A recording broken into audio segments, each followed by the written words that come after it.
Hi guys, maybe it's the 100th time of me recording this, but let's do it again. I'm Nour Sleem. I'm a TV, film, and psychology student, and the music is a big part of my inspiration. It's a big part of what I do, which is why I chose music and psychology as my main topic. And before I start, I want to show you my dog. I hope that she brings you positivity. Okay, so now we can start. Okay, so I'm gonna start by defining psychology. Psychology is the scientific study of one's mind and behavior according to APA. It includes many subfields such as health psychology, educational psychology. It's a lot of branches. And it has many approaches. Like throughout history, many ways were developed to study the relationship between us as individuals and our surrounding, whether they were the neurological method, cognitive method, psychodynamic method. A lot of methods came up. What's art? Art is a reflection of the human's interpretation of oneself and the surrounding of this person. It's also an expression of the human creative skill and imagination. So there's a really good link between art and psychology. Actually, we can say that art expresses our psychological state. They both reflect reality and therefore history. For example, when World War I happened, people after it were really tired of giving a rational explanation to everything. They wanted freedom. They wanted to feel emotions, happy emotions again. So the Dadaism movement, or the surrealistic movement in art, came up, which was actually a combination of different objects maybe put together that actually maybe not make sense, but can make you feel something.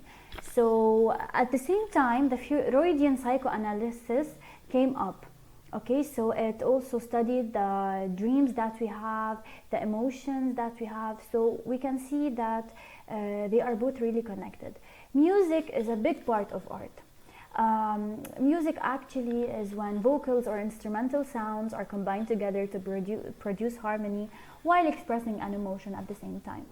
And usually societies experience conflicts and things that are unique to them, which is why a certain culture may have special psychological backgrounds. And these psychological backgrounds make the special art of this culture. And this special art includes music. This is why we have cultural music. So music and psychology are really a big branch to everything. And knowing that we have universal emotions and experiences, music bonds people throughout different, even if they were from different backgrounds. And we again say that music and psychology is really an umbrella to many other topics. Music triggers our psyche. That's why they use it in dance, in filmmaking, in fashion, in food advertising. Actually, music makes every living thing happy because it's part of nature. It's a harmony. As in nature there is harmony, music is also a part of this harmony. So here's a small video of an elephant enjoying the music. We're gonna play it. It's here. Okay, so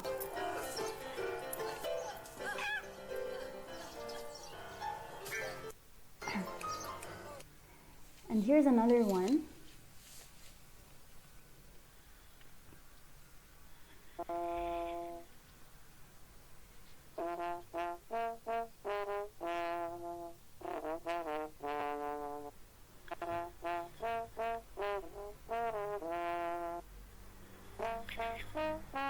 So we can see how animals enjoy the music, and also us as human beings, like every living thing enjoys it. And what makes us special as humans is that we can interpret it using our consciousness. We can find the meaning behind these lyrics. We can analyze why this piece has been created. We actually interpret what we listen to. Here's some music that we're gonna listen to change our mood.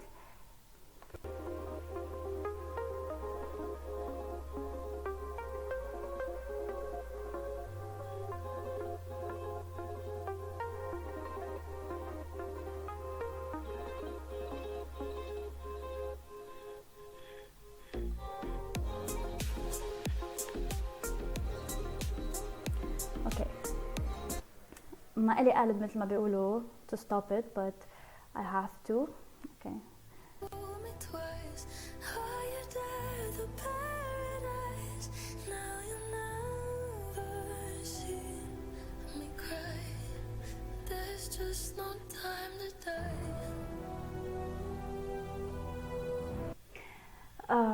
This is another mode. Okay.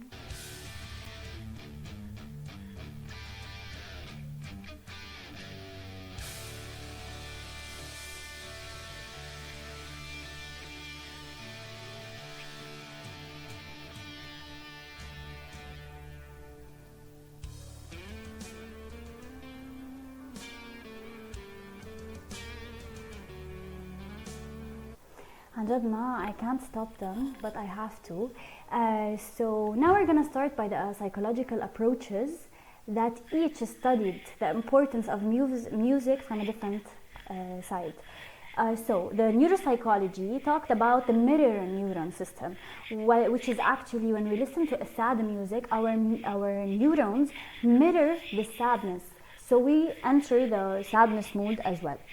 And then we analyze the music and so on, we get in the mood. We're gonna talk now about the neurotransmitters in a general way. Music acts on dopamine. It increases dopamine levels, which is the pleasure hormone.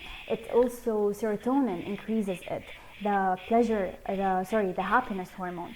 And endorphins as well are increased due to music. They are the natural painkillers of our body, which is why, according to a study by Harvard, people who listened to music before undergoing a surgery felt less pain. Cortisol is decreased by music, so it's the stress hormone. And melatonin is found in music that is usually classical, calmful. When we go to a massage place, we listen to this type of music and it induces sleep. So here are some facts. I don't know if we have time, I'm gonna go back to them. Now I'm gonna play this song and I want you just to tell me if you felt anything. You go back to him and then I go back to her. So if I stand in front of a speeding car, would you give your little heart, say the word, I'll do it too, just me and you, this way everyone will know, 'cause the secret's all that we've got so far, the demons in the dark, lie again, play pretend like it never ends, this way no one has to know, even a half smile would have slowed down the pain, how I love you no one knows, and this secret's all that we've got so far, the demons in the dark, lie again, play pretend like it never ends, how I love you no one knows, advertise my secret, I don't. Okay, so I'm sure that this song or maybe another song might probably have awakened in you a memory. Okay, so you linked this song to a certain memory. This memory is probably something meaningful to you, or maybe the first place or time you heard the song is what you linked this song to. That's because usually when we listen to something or when our senses work, they work together in harmony, they are linked together. So, and also our memory. So when we play one of the senses again, which is hearing, our vision is reactivated. We will like think about the situation, we will imagine it in our head, and also our memory will remember the link between this vision and the song, which is why in psychology they say what fires together wires together. There's a neuron connection. Now going to the cognitive behavioral approach, it says that all the brain parts are activated when we listen to music, and our focus is totally shifted to the song that we're listening to. So if a part of our brain is worried about something, it would stop worrying and just shift as other brain parts into the music being played. So the behavior here is to listen more to music because it has a therapeutic power cognitively. According to the psychoanalysis theory, which is by Freud, music is like a ticket to another reality. It puts us in another place.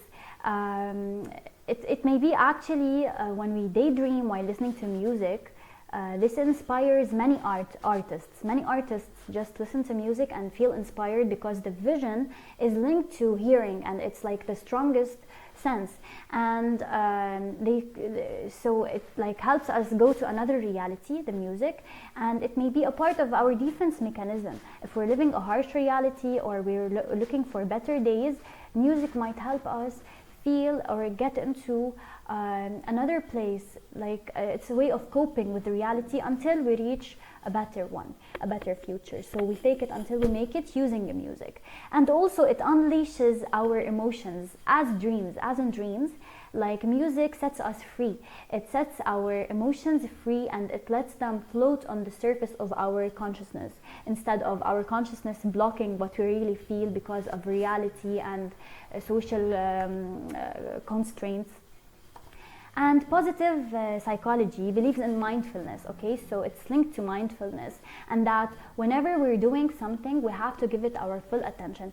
And this is why we have to listen to music and like focus on it.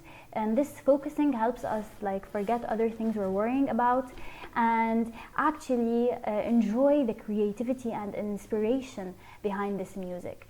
Humanistic approach actually, as the Renaissance, believes that in the ability and the beauty of the human consciousness.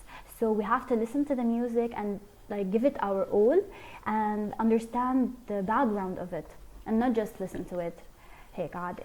So music and psychological disorders is another big topic, but I'm gonna tell you that music really helps in many ways, especially mood disorders, okay? So we can imagine how much music can play a role in leveling up our mood. And even if we have like hallucination disorders or anything else, music really helps us cure many things. I'm gonna show you the value of music now. Imagine this without a song. It makes no sense. Like, so music like really plays a big part of our triggering our psychology and triggering it. And this scene, for example, imagine it without music. Now listen to it.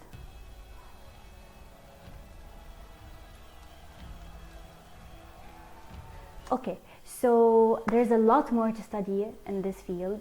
It may be dreams and music, maybe personality types and the music types. There are a lot more to study.